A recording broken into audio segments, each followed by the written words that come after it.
Hello friends, कैसे हैं आप लोग। आशा करता हूं आप सभी लोग ठीक होंगे। फ्रेंड्स, आपका स्वागत है हमारे यूट्यूब चैनल मेडिसाइन ट्यूटोरियल में। फ्रेंड्स, आज का हमारा क्लास एंटीकोगुलेंट के एमसीक्यू पर होने वाला है। इससे पहले का हमारा एमसीक्यू क्लास ब्लड, उनके कंपोनेंट तथा ब्लड का कलेक्शन कैसे करते हैं पर आधारित था।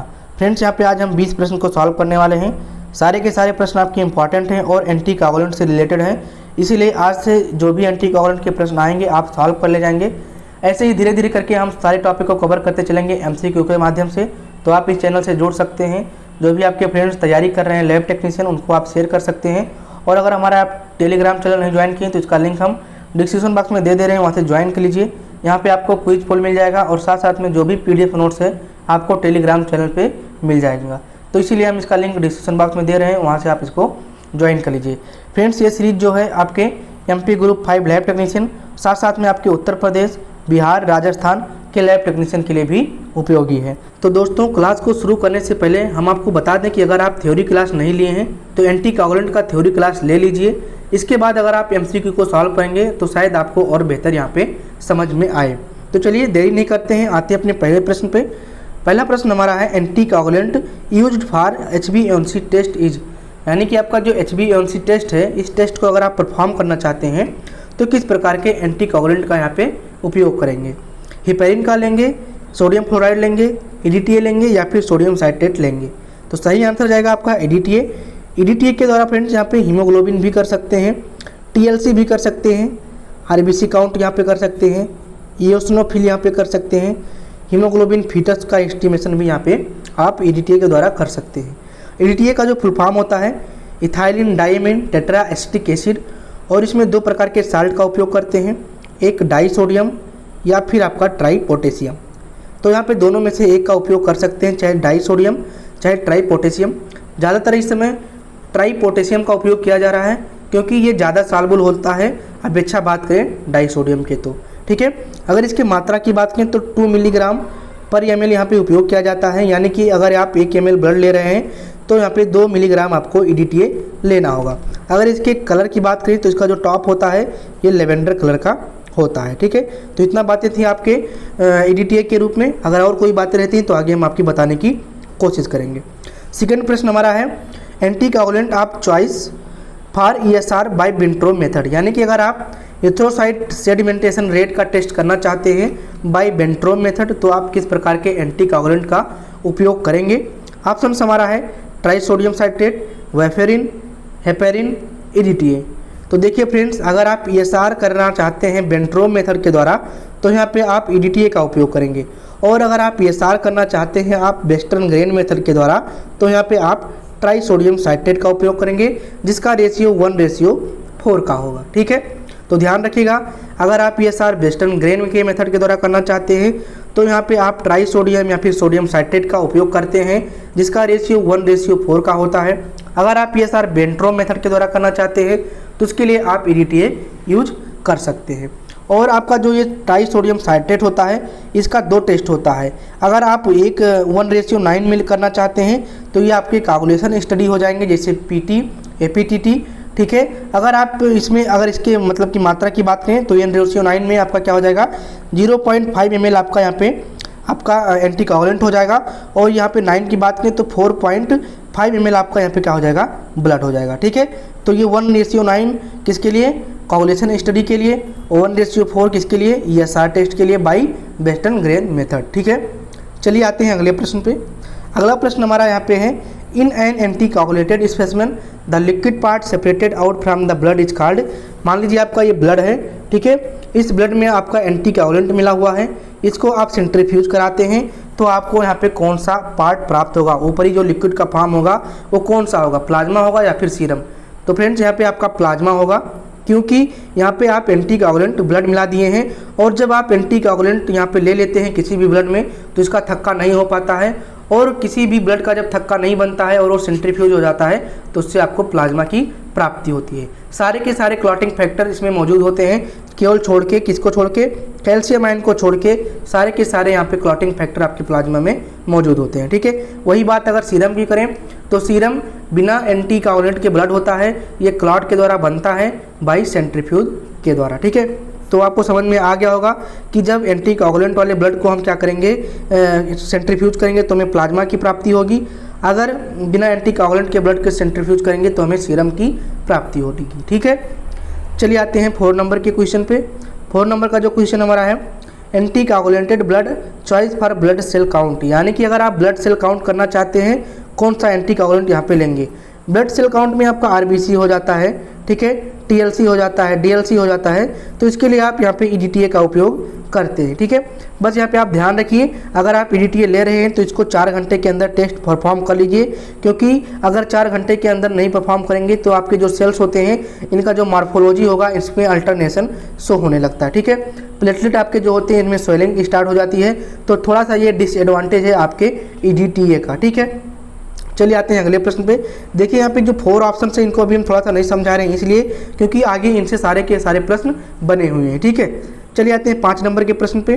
5 नंबर का प्रश्न है, anticoagulant are also called as, यानी कि आपका जो एंटी कोगुलेंट है इसको और किस नाम से जानते हैं, ब्लड थिनर, वासोडिलेटर, या फिर ब्लड थिकर, या फिर ब्लड कोगुलेटर्स। तो फ्रेंड्स ये आपका ब्लड थिनर होता है, क्या होता है, ब्लड थिनर के नाम से जानते हैं। ठीक है, ये थिक नहीं बनने देता आपके ब्लड को, अगर थिक हो जाएगा तो यहाँ पे क्लॉट हो जाएगा। ठीक है, तो ये ब्लड को थिन रखता है, साथ साथ में इसके क्लॉट भी नहीं होने देता है। ठीक है, चलिए आते हैं अगले प्रश्न पे। अगला प्रश्न हमारा यहाँ पे 6 नंबर का है, anti coagulant suitable for storing blood for transfusion is, यानी कि यहाँ पे अगर आप ब्लड को स्टोर किए हैं फॉर ट्रांसफ्यूजन पर्पज तो यहाँ पे कौन से एंटी कोगुलेंट का उपयोग करेंगे, सीपीडीए, सीपीडीए या फिर सीएएसीडी। तो फ्रेंड्स यहाँ पे चाहे सीपीडी की बात करें, चाहे सीपीडीए की बात करें, चाहे एसीडी की बात करें, ये सारे के सारे आपके ब्लड बैंक के एंटी कोगुलेंट हैं और सारे का उपयोग हम यहाँ पे ब्लड को स्टोर करने के लिए करते हैं फॉर ट्रांसफ्यूजन पर्पज। ठीक है, चलिए आते हैं अगले प्रश्न पे। अगला प्रश्न हमारा यहाँ पे 7 नंबर का है। 7 नंबर का जो प्रश्न है, the anti coagulant of choice for coagulation study is, यानी कि कौन सा एंटी कोगुलेंट है जिसका उपयोग आप कोगुलेशन स्टडी के लिए करते हैं, double oxalate, tight sodium citrate, EDTA, heparin. तो देखिए फ्रेंड्स अभी हम आपको बता ही दिए थे कि जो आपका कोगुलेशन स्टडी होता है जिसमें आपका पीटी हो गया, ठीक है, एपीटीटी हो गया, ठीक है, ये सब टेस्ट आपके आते हैं। ठीक है, तो ये इसके लिए आप कौन सा एंटी कोगुलेंट का उपयोग करेंगे, तो इसके लिए आप यहाँ पे ट्राई सोडियम साइट्रेट का उपयोग करेंगे। बस यहाँ पे ध्यान रखिएगा, अगर आप यहाँ पे ट्राई सोडियम साइट्रेट उपयोग में ले रहे हैं तो इसका जो ये परसेंटेज होगा 3.8% ट्राइसोड साइट्रेट पेंटाहाइड्रेट के रूप में होगा, या फिर 3.2 ट्राइसोडियम, यानी कि यहाँ पे ट्राइसोडियम ले रहे हैं तो यहाँ पे 3.2% में ले लीजिए ट्राइसोडियम साइट्रेट हाइड्रेट, ठीक है, सोल्यूशन। ठीक है, और जो रेशियो होगा इसमें 1:9 का होगा, यानी कि आपका जो एक वाला यानी कि 0.5 ml आपका यहाँ पे एंटी कोगुलेंट होगा और 4.5 ml आपका क्या हो जाएगा, ब्लड हो जाएगा। ठीक है, तो ध्यान रखिएगा ट्राइसोडियम साइट्रेट में कोगुलेशन स्टडी के लिए 1:9 का यहाँ पे हम कॉम्बिनेशन लेते हैं, और अगर यही ट्राइसोडियम साइट्रेट का उपयोग हम ESR के एस्टिमेशन के लिए करते हैं बाई वेस्टर्न गेरी मेथड तो 1:4 का यहाँ पे लेते हैं। ठीक है, ये आपका जो क्वेश्चन है आपके वाइवा में भी पूछा जाता है और आपके एग्जाम में पूछा जाता है, इसीलिए मैं बार बार इसको बताने की कोशिश कर रहा हूँ। चलिए 8 नंबर के प्रश्न पे आ जाते हैं।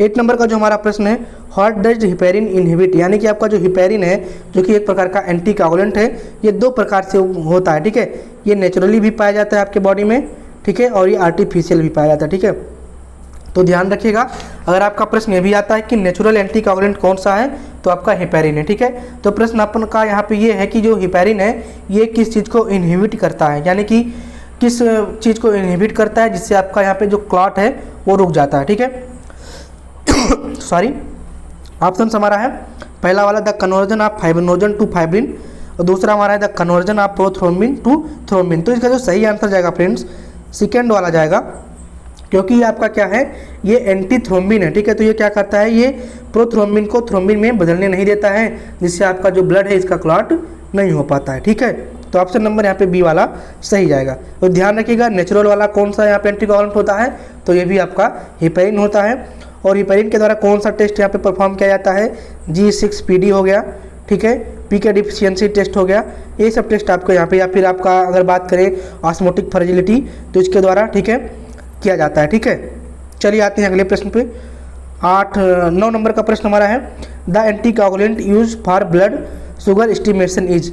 तो फ्रेंड्स यहाँ पे कह रहे हैं कि ब्लड शुगर के एस्टिमेशन के लिए कौन सा एंटी कोगुलेंट का उपयोग करेंगे, sodium fluoride, sodium citrate, EDTA, double oxalate. तो देखिए यहाँ पे हम सोडियम फ्लोराइड का उपयोग करते हैं। हम बताएंगे कि आपको सोडियम फ्लोराइड जो है ये किस प्रकार से फंक्शन करता है, तो इसका हम उपयोग ब्लड शुगर के लिए करते हैं। आगे हम बताएंगे, क्वेश्चन यहाँ पे बना हुआ है, ठीक है। थोड़ा सा हम आपको बता दें कि आपका जो ईडीटी है इसके लिए हम HbA1c टेस्ट करते हैं। ये भी आपका एक प्रकार का शुगर टेस्ट के अंतर्गत ही आता है, तो इसका उपयोग हम ईडीटीए के द्वारा करते हैं, क्योंकि आपका ये जो शुगर होता है ये आपका हीमोग्लोबिन के साथ अटैच होता है, ग्लाइसोलेटेड हीमोग्लोबिन होता है, इसीलिए हम इसको ईडीटीए के द्वारा करते हैं, ठीक है। बट यहाँ पे ध्यान रखिएगा कि आपका जो ब्लड शुगर एस्टिमेशन होता है ये मेनली आपके सोडियम फ्लोराइड के द्वारा किया जाता है, ठीक है। चलिए आते हैं यहाँ पे 10 नंबर के क्वेश्चन पे। 10 नंबर का जो हमारा क्वेश्चन है ये कह रहा है कि which anticoagulant use for KFT, LFT and lipid profile. तो ऑप्शन हमारा है EDTA, trisodium citrate, heparin, no anticoagulant required. तो फ्रेंड्स यहाँ पे हमने मेंशन भी कर दिया है सीरम। तो आपको पता होना चाहिए कि आपका जो एलएफटी है, क्रेफ्टी है, लिपिड प्रोफाइल है, ये आपके सीरम के द्वारा टेस्ट परफॉर्म किया जाता है। और सीरम हमें अगर प्राप्त करना है तो हमें अपने ब्लड में कोई भी एंटीकोगुलेंट नहीं मिलाना है, ठीक है। क्योंकि हमें पहले ब्लड का क्या कराना है, क्लॉट कराना है, क्लॉट करा के हमें फिर सेंट्रीफ्यूज कराना है। उसके बाद में जो हमें ऊपरी वाला पार्ट जो लिक्विड का पार्ट होगा वो हमारा क्या हो जाएगा, वो सीरम हो जाएगा। तो यहाँ पे जो भी हमारे ये ईडीटीए क्या हो गया, एंटीकोगुलेंट होगा, तो इसका उपयोग नहीं करेंगे। ट्राइसोडियम का उपयोग करना ही नहीं है, हेपेरिन का करना नहीं है। तो यहाँ पे ऑप्शन सही जाएगा डी वाला, नो एंटीकोगुलेंट रिक्वायर्ड, यानी कि हमें इसमें कोई एंटीकोगुलेंट की रिक्वायर्ड नहीं है, हमें इसको टेस्ट सीरम के द्वारा करना है, इसीलिए कोई एंटीकोगुलेंट नहीं चाहिए। ऑप्शन नंबर डी सही जाएगा, ठीक है। चलिए 11 नंबर पे आ जाते हैं। 11 नंबर का जो प्रश्न हमारा है, इन CPDA maximum storage time is. तो आपका जो CPDA होता है, तो ये क्या होता है, ये आपकी एडेनिन होता है, ये थोड़ा सा एक्स्ट्रा स्टोरेज आपको प्रोवाइड करता है। इसका जो कितना होगा टाइमिंग, 35 डे, 21 डे, 5 डे या फिर 45 डे। तो ये आपका कितना जाएगा, 35 दिन के लिए जाएगा। ये आपका ब्लड बैंक का एंटीकोगुलेंट है, ठीक है, ध्यान रखिएगा। तो हम आगे भी आपको ब्लड बैंक का जो एंटीकोगुलेंट होते हैं उनके MCQ कराएंगे, बट यहाँ पे 1-2 आ रहे हैं तो इनको कर लीजिए, ठीक है। 12 नंबर का हमारा प्रश्न है, colour code of EDTA is, यानी कि आपका ethylene diamond tetra acidic acid जो है, जो कि एक प्रकार का एंटीकोगुलेंट है, इसका कलर कोड क्या होता है जब आप ब्लड को कलेक्ट कर रहे होते हैं। जो ट्यूब होता है तो उसका जो टॉप होता है उसका कलर क्या होता है, lavender top, green top, light blue और नन ऑफ दीज। तो देखिए इसका जो कलर होता है ईडीटीए का, ये आपका लेवेंडर होता है, ग्रीन आपका हेपेरिन का होता है, यहाँ पे बता दे रहे हैं आप समझ लीजिएगा, ठीक है। हेपेरिन का क्या होता है, ग्रीन होता है। लाइट ब्लू आपका सोडियम साइट्रेट का होता है, किसका होता है, सोडियम साइट्रेट का होता है, ठीक है। चलिए आगे बताते हैं थोड़ा सा जो भी कलर आएगा। तो आपको यहाँ पे 3 का समझ में आ गया होगा, लेवेंडर आपका ईडीटीए, ग्रीन टॉप आपका हेपेरिन का, लाइट ब्लू आपका सोडियम साइट्रेट का, ठीक। चलिए 13 नंबर का हमारा प्रश्न है, colour code of sodium fluoride is. तो जो सोडियम फ्लोराइड है इसका कलर कोड क्या होता है, ऑप्शन हमारा red top, yellow top, purple top या फिर ग्रे टॉप। तो देखिए फ्रेंड्स, जो आपका सोडियम फ्लोराइड होता है इसका जो टॉप होता है ये आपका ग्रे टॉप का होता है। कौन सा होता है, ग्रे टॉप का होता है आपका सोडियम फ्लोराइड, तो ध्यान रखिएगा। और जो आपका ये रेड टॉप होता है ना, ये क्या होता है, सीरम सेपरेटर होते हैं। इनको सेपरेटर ना बोल के आप प्लेन ट्यूब कह लीजिए, ठीक है, क्या कह लीजिए, प्लेन ट्यूब। इसमें आप ब्लड को रखते हैं, कोई एंटीकोगुलेंट नहीं होता है, इसीलिए जब इसको हम सेंट्रीफ्यूज करते हैं तो हमारा जो ब्लड है उससे क्या प्राप्त हो जाता है, सीरम प्राप्त हो जाता है, ठीक है। येलो टॉप का उपयोग कहाँ करते हैं, ये आपका सीरम सेपरेटर के रूप में मेनली उपयोग किया जा रहा है इस समय, ठीक है, सीरम सेपरेटर के रूप में, ठीक है। साथ साथ में इसका ब्लड कल्चर के रूप में भी कहीं वो आपको मेंशन मिल जाएगा, तो दोनों का उपयोग कर लीजिए, ठीक है। यहाँ पे ब्लड को सीरम को सेपरेट करने के लिए और साथ में जो कल्चर होता है उसके लिए भी हम येलो टॉप का उपयोग करते हैं, ठीक है। चलिए आते हैं 14 नंबर के प्रश्न पे। 14 नंबर का प्रश्न अच्छा वाला प्रश्न है। ये कह रहा है कि disadvantage of heparin blood is, heparinized blood is, यानी कि आपका जो हेपेरिन वाला ब्लड होता है, मान लीजिए आपका ब्लड है, इस ब्लड में आपने हेपेरिन मिला दिया तो एंटीकोगुलेंट हेपेरिन तो मिल गया, तो इसका जो डिसएडवांटेज है क्या है, ठीक है, ये कौन कौन से टेस्ट परफॉर्म नहीं कर सकते इसके द्वारा।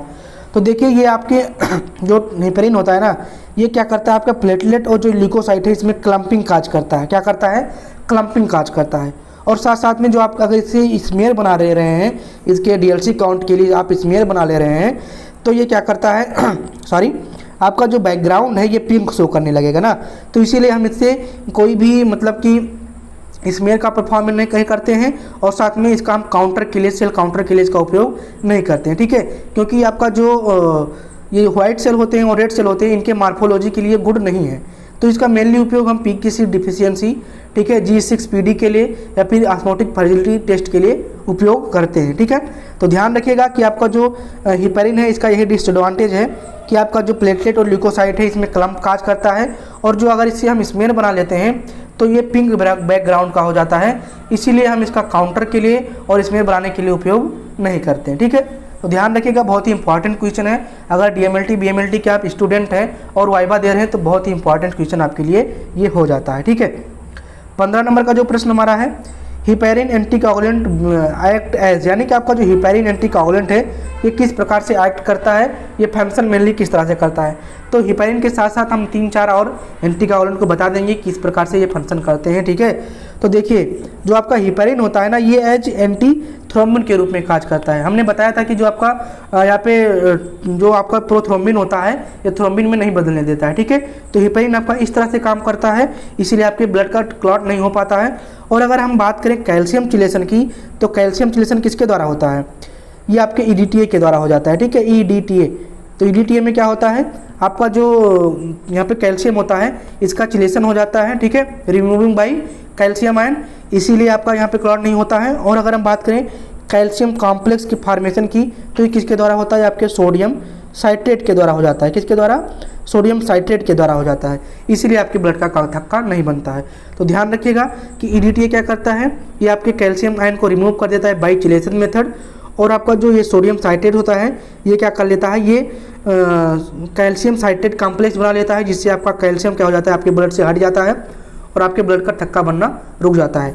देखिए आपके जितने भी फैक्टर है ना, अगर इस फैक्टर में एक को भी हम डिस्टर्ब कर ले जाएं तो आपके ब्लड का थक्का नहीं बनना है। तो हमें एंटीकोगुलेंट में यही मेनली करना होता है कि किसी ना एक को डिस्टर्ब कर देना है ताकि हमारे ब्लड का थक्का ना बन पाए और हम उसका उपयोग टेस्ट में कर सकें। ठीक, चलिए आते हैं अगले प्रश्न पे। अगला प्रश्न हमारा 16 नंबर का है। 16 नंबर का जो प्रश्न है, which anticoagulant is use liquid form, या फिर फॉर नहीं होना चाहिए, फॉर्म। ठीक है, कौन सा यहाँ पे जो एंटीकोगुलेंट है जो लिक्विड के फॉर्म में होता है, sodium citrate, EDTA, heparin, double oxalate. तो फ्रेंड्स यहाँ पे आपका हो जाएगा सोडियम साइट्रेट, ये आपके लिक्विड के फॉर्म में होता है। ठीक है, और फ्रेंड्स आपको डबल ऑक्जेलेट के बारे में बता दें तो डबल ऑक्जेलेट आप इस समय नहीं यूज किया जा रहा है, इसके जगह पे रिफर कर दिया जाएगा ईडीटीए वाले को। पहले आप 2:3 के रूप में इसको यूज करते थे।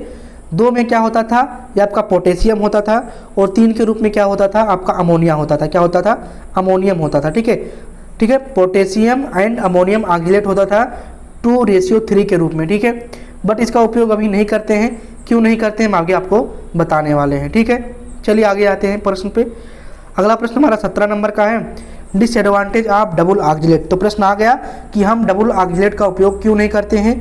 तो ये आपके श्रिंकेज करता है आपके आरबीसी को, स्वेलिंग आपके आरबीसी को कर देता है, आपका जो मार्फोलॉजी होता है आपके सेल्स का उसके में डिसऑर्डर पैदा कर देता है, इसीलिए इसका हम उपयोग नहीं करते हैं। तो यहाँ पे जो डिसएडवांटेज जाएगा आपके डबल ऑक्जेलेट का, या ऑल ऑप्शन जाएगा।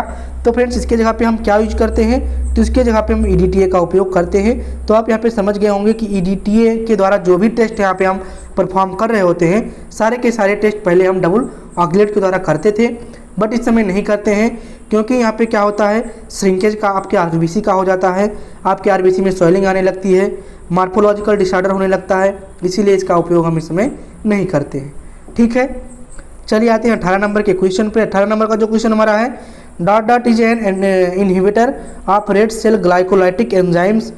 तो फ्रेंड्स यहाँ पे प्रश्न आ गया कि आपका जो सोडियम फ्लोराइड है ये किस प्रकार से वर्क करता है। तो सबसे पहले यहाँ पे जो फिल इन द ब्लैंक्स में आएगा आपका सोडियम फ्लोराइड हो जाएगा कि sodium fluoride is an inhibitor of red cell glycolytic enzyme, so it is use for blood sugar estimation. ठीक है, तो समझिए यहाँ पे हम क्या कहना चाह रहे हैं, हम ये कहना चाह रहे हैं कि जो आपका जो सोडियम फ्लोराइड होता है ना, इसको अगर आपके ब्लड में मिला देते हैं तो आपका जो ये आपका जो शुगर का एस्टिमेशन करना होता है तो ये अच्छे से परफॉर्म इसलिए हो पाता है क्योंकि आपके रेड सेल में जो ग्लाइकोलिटिक एंजाइम्स होते हैं ये क्या कर देता है, इनको रोक देता है, इनका जो बढ़ने का तरीका उसको रोक देता है, जिससे आपके जो शुगर लेवल होते हैं उतने के उतने ही बने रहते हैं, मेंटेन रहते हैं, आगे नहीं बढ़ पाते हैं। ठीक है, तो इसीलिए हम सोडियम फ्लोराइड का उपयोग करते हैं।